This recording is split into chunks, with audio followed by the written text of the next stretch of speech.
Bar Alliance Historical Archive. Extract. Information classification. Public. In the year 2931 New Era, 5200 AD, a mechanism for near instantaneous transit between star systems was brought online. The Mesh. Mesh gates, vast structures able to harness the incredible energies required, were placed in orbits at the edge of inhabited systems as far as practicable from gravitational interference. This new capability promised trade, commerce, and cultural exchange between the hitherto isolated cultures of the hegemony, coalition, and the independent systems. The result was war. The major factions vied for control of the gates, massing fleets of ships to secure, besiege, or defend them. Millions died in short months.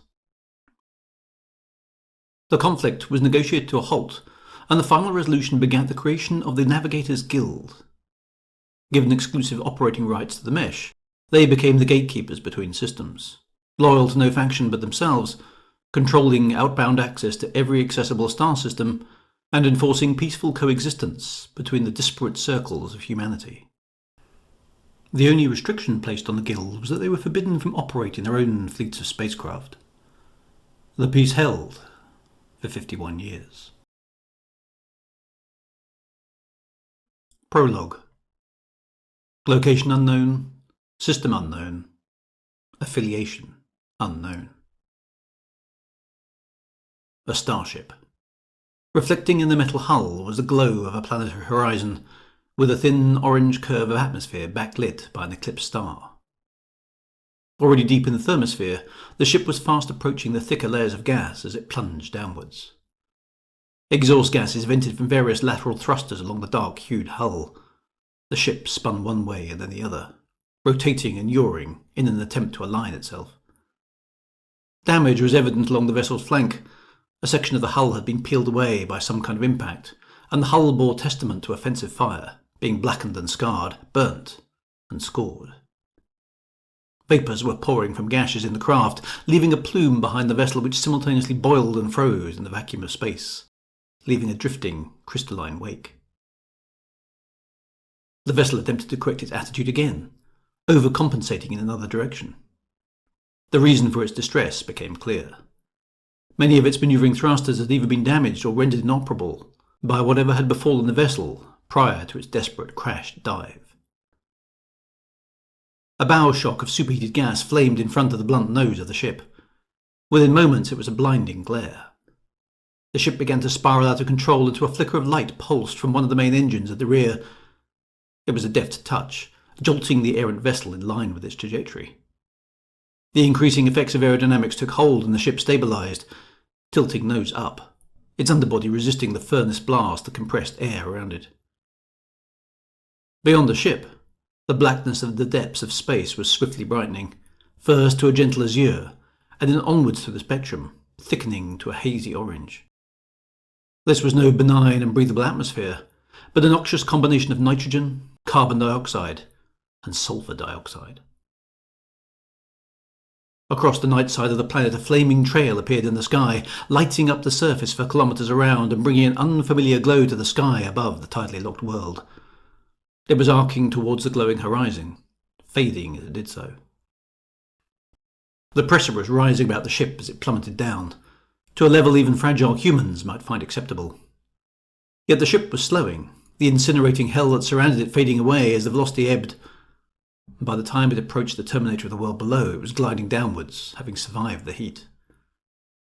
The arc of the horizon was ablaze now. As the ship raced on, the system star burst into view, a fierce and violent red dwarf. The atmospheric haze was thickening. Ice crystals flickered past the ship. The planet was in a close orbit, yet around a red dwarf at this distance it was barely within the Goldilocks zone. Along the outstretched fins of the vessel, flight control surfaces deployed, adding lift to the vessel and allowing it to alter its ballistic trajectory. Smoke now trailed from it, but there was no fire. The atmosphere contained no oxygen to support such a conflagration. From beneath the hull, landing legs extended, and the vessel banked and turned to shed more speed as it approached the ground. The landscape below was barren, and for the most part quite featureless. Here and there were rift valleys carved by the ancient action of running liquids. There were vast dune fields of sculpted sand and the occasional range of mountains, but overall there was little relief that reached more than a few thousand metres above the levels of the seas. A solitary volcano, angrily spewing magma, hinted that the world below was not entirely dead. The pressure continued to grow, the atmosphere rippling and distorting light in a peculiar way as the vessel reached the end of its plunge. This was to be no controlled landing. The ship was mortally wounded. A full kilometre from the ground, the landing gear folded back into its housings, and the ship flattened out its course, aiming to minimise its rate of descent. It banked away from the rift valley towards the rolling dunes of the desert, turning as it hunted for the flattest terrain.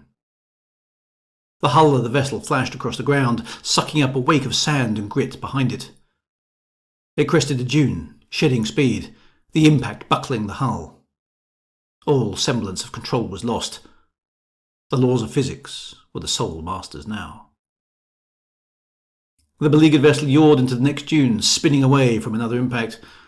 The flight control surfaces were torn away, spiralling into the air in a disintegrating plume of mangled wreckage. But the fuselage, crippled and damaged as it was, held together. The wreck of the vessel caught the tip of the third dune, which robbed it of much of its remaining speed. The ship dropped heavily into the shadowy lee of the dune and came to a halt, half buried in the sand, thick smoke rising into the dense atmosphere. Behind the vessel, stretching for almost a kilometre into the hazy distance, was a trail of black and twisted debris. For a moment, all was still. Then, with a sonorous creak of metal stressed beyond endurance, the remains of the vessel canted over into the sand and settled into their final resting place.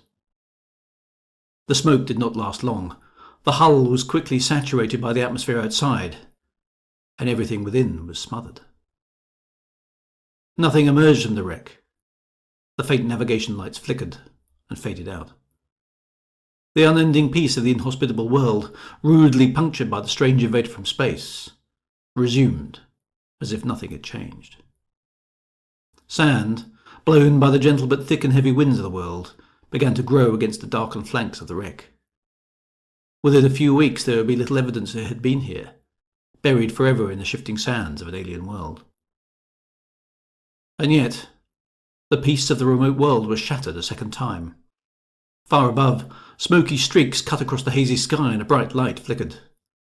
A second invader arced down, disappearing out of sight behind a distant mountain range. Then, the solitude returned.